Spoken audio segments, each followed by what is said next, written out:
Hi and welcome back to another look behind the scenes of the development of Operation Flashpoint Dragon Rising. Today we're going to be looking at, or rather listening to, audio.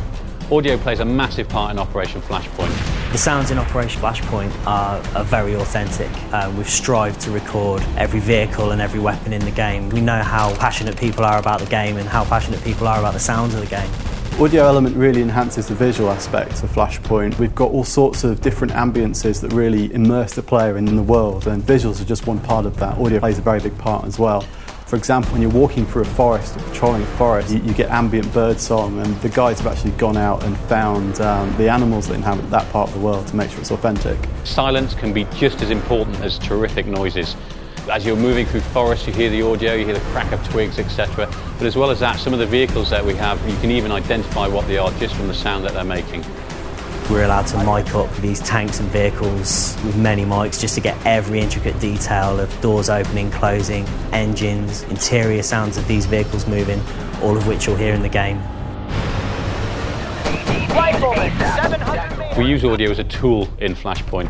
It lets you know that you're under fire. It lets you know where the fire's coming from. Audio plays a vital role within every mission in Operation Flashpoint. It's really important to dictate the mood of what's going on, whether you're hearing very long distance gunfire and combat to know where particularly large engagements happening, or whether you're using it to cue in where the enemy are located for Spec Ops missions. Artillery is one area where the audio really helps the visual aspect of the game. When artillery shells land across the valley, you actually get the sound delay. So you'll see the flash, you'll see the explosion, and then we model the speed of sound, so the actual shockwave and shake as the bass kind of hits you from the explosion.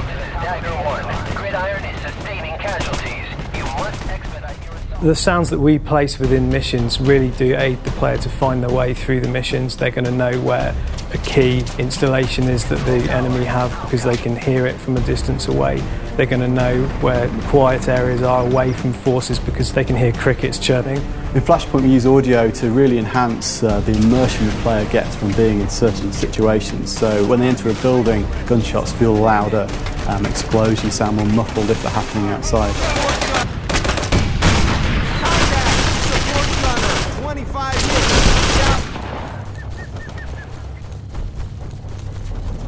When someone's firing at you from 500 metres away or 1,000 metres away, it's an actual asset of that weapon being fired at that distance. It's not trickery, there's no filtering or EQ being applied. We went to the Marines Production Assistance Office specifically to make sure that what we had matched Marine procedures and Marine conduct, so that we had a very genuine feel of how Marines actually talk. We have different stress states for your squad speech. So, for example, if you're under fire, your squad will use a loud, clear voice to project their orders. If you're in the stealth mode, your guys will be whispering and it'll be a forced whisper.